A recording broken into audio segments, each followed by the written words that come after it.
Good morning. I'm going to finish working, or maybe not finish, but continue working in the blue garden a little bit today. I have a whole bunch of things I started from seed that I want to get in the ground here. We're about to have a heat wave, and that will encourage them to grow because they're mainly in the shade here. There's a little bit of complete sun, full sun area on that side. But I just want to, continue to get things in the ground so that the garden can flourish with the heat we're getting. So for us, a heat wave is, I think the max is 84. So that's kind of baseline for a lot of other areas in the summer. And we're really close to the coast. We're in Central California, and it's just cooler here most of the time. So to get things to flourish, you have to plant them at the right time. I've made the mistake in the past of planting things too early in the year, and they just kind of wither and die. They do need heat to get going. So I'm going to take advantage of this incoming heat wave and get some things planted.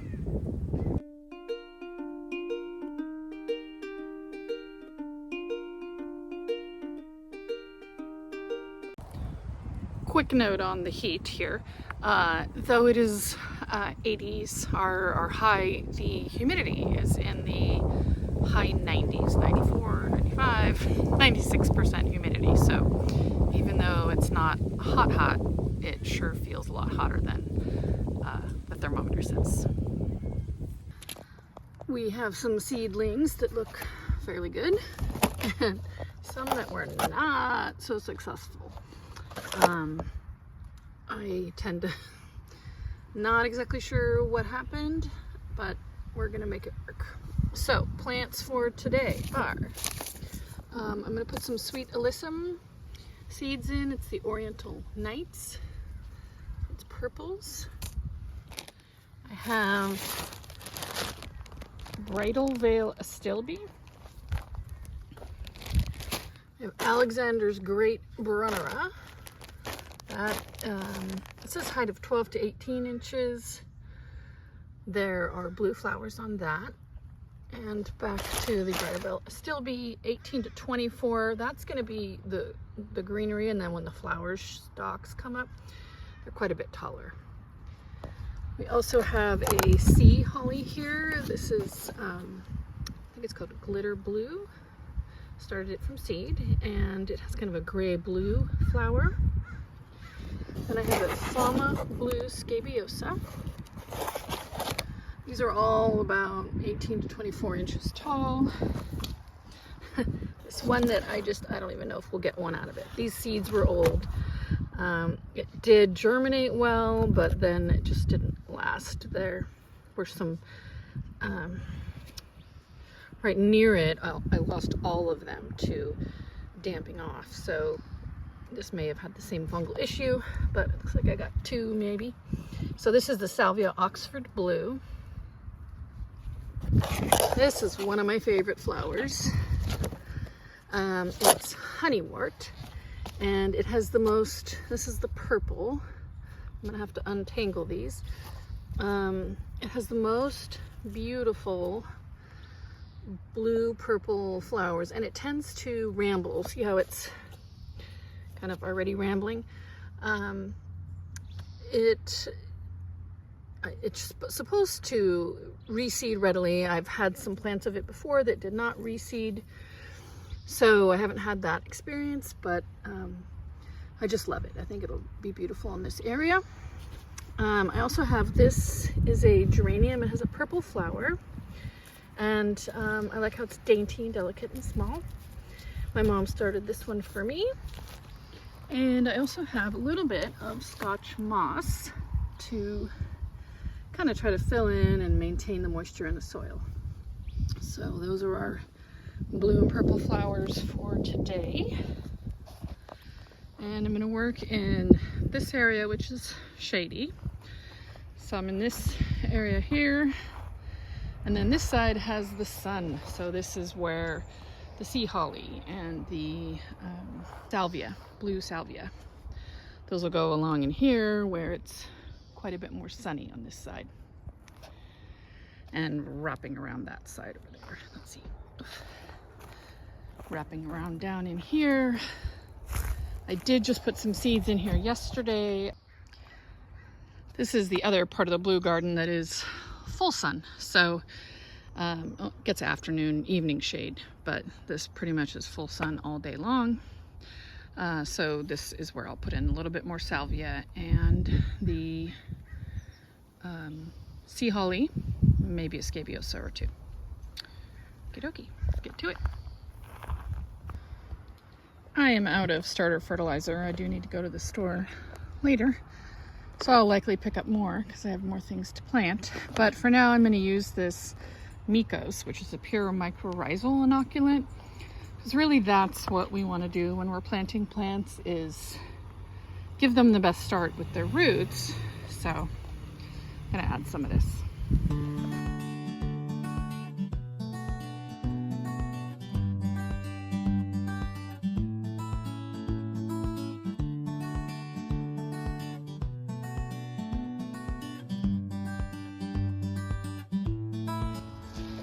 Must untangle carefully.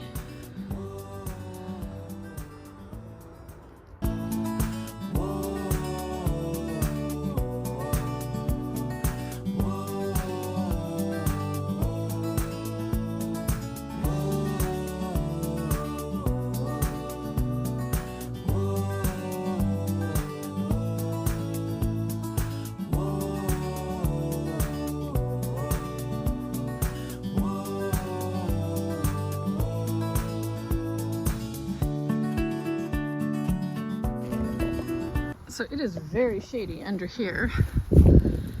I'm gonna put the Brunnera and it still be kind of in this zone here.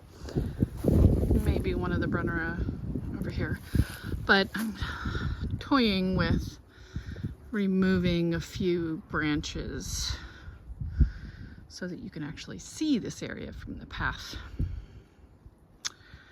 Anyway, don't have to do that today.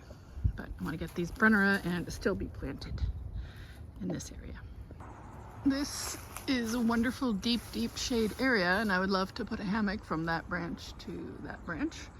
They're getting bigger. When we moved in, I don't think it would have supported a person, but that farthest branch there and this branch or that one are looking big enough. So I think I'm gonna put the Scotch moss just kind of here, like a little path, because you can walk on it, into where the hammock might eventually be, or a bench.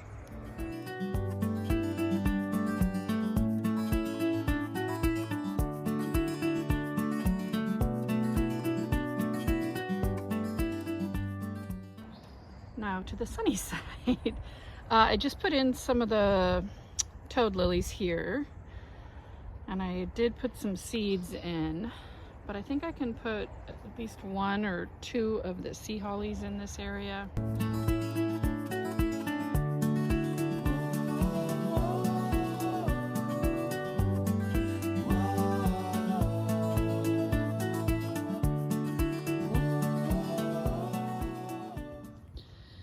On this side I have two of the nutmeg scented geraniums which bloom white. So I think I'm gonna tuck this purple blooming one somewhere in here, maybe sort of more in the middle here.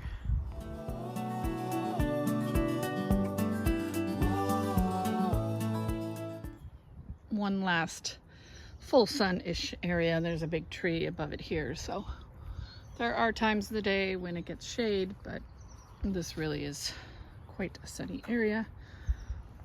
I'm going to come in here with the Fama Blue Scabiosa, the two blue salvias, and the sea holly.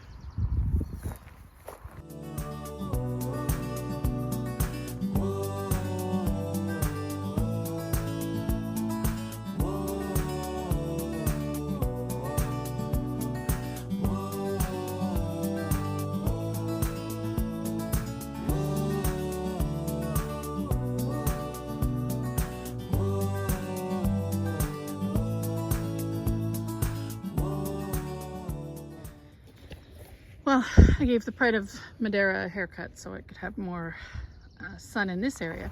So what I'm going to do with the remaining sea holly and the Pride of Madeira is go on the outside of our fence line here where I have blues and put them in. And I am just going to take the Pride of Madeira and strip most of the leaves off. Give it a chance.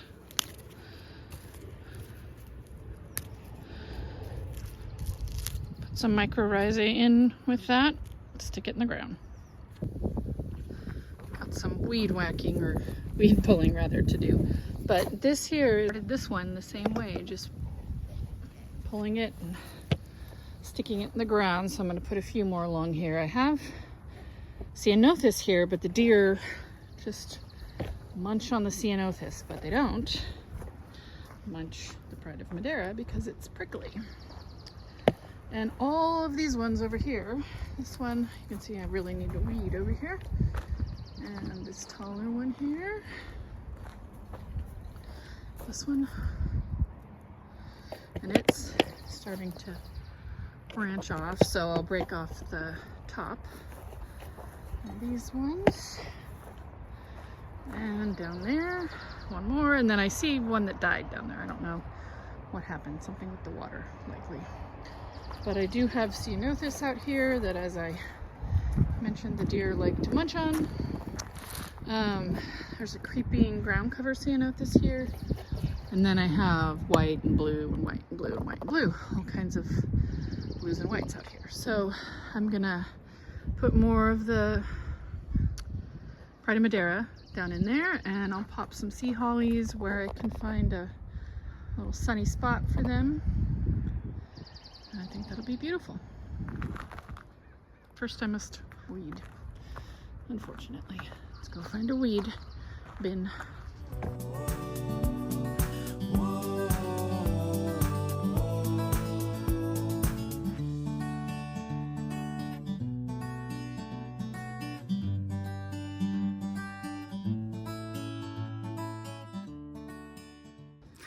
Day 2 of this project out here.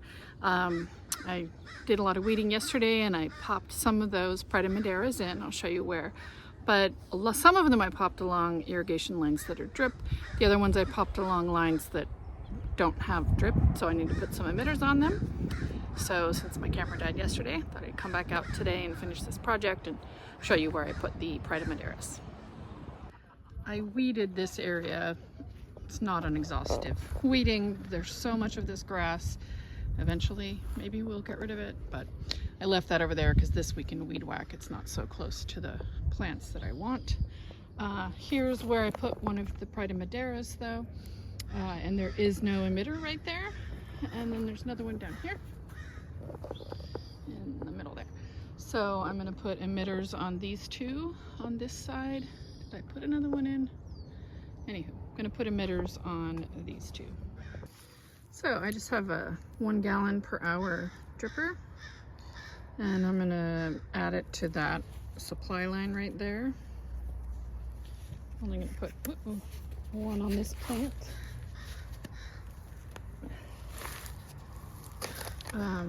And there's a pointier end on these and a duller end on these. Hard to see. There we go. So the pointier end is the end that goes into your other tubing, whereas the dull end is the dripper end.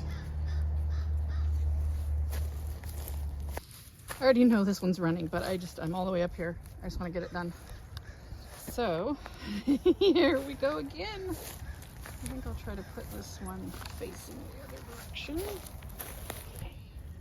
Yo!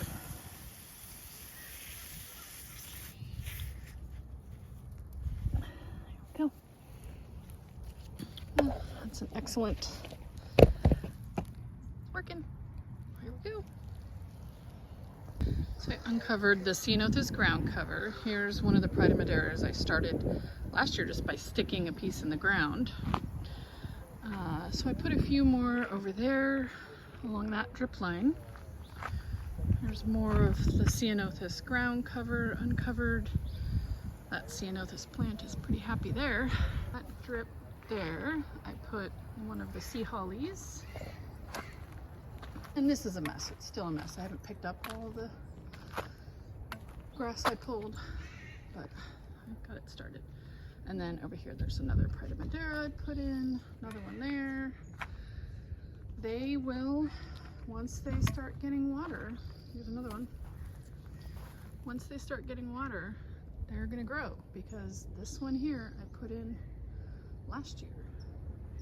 And this one over here I put in last year. Just by literally doing the same thing. You break off the very end, the growing end of it, strip the leaves off and stick it down into the ground a few inches, like that. This one's curved, but I think it'll straighten itself up. So that's how you do it. This one, this year I'll cut this off all the way down, probably pretty low because I see some low branches coming off that and we want it to be branching out. And this will become a nice, beautiful screen here along this fence, and the deer aren't going to eat this. Oh my gosh, look at that dandelion. So many weeds. Anyway, deer aren't going to eat the Pride of Madeira. They don't like it. It's too spiky. And indeed, do not work on it with bare hands. Don't work on Pride of Madeira with bare hands. Definitely wear gloves because it has very spiky leaves. So that does it for this project. This project is done over here. Yes, more weeding needs to happen, but the planting is done and I've done the irrigation. So I can move on. And unfortunately, I think I have to go work in the sun a little bit today. I have some hydrangeas I want to get in the ground near the front of the house in a very, in the hottest part of the yard. But I want to get them in the ground so we can just move things off the porch slowly. And then I have some deep shade work coming up in the next few days when this heat wave really hits. So I will catch up with you next time. Bye-bye.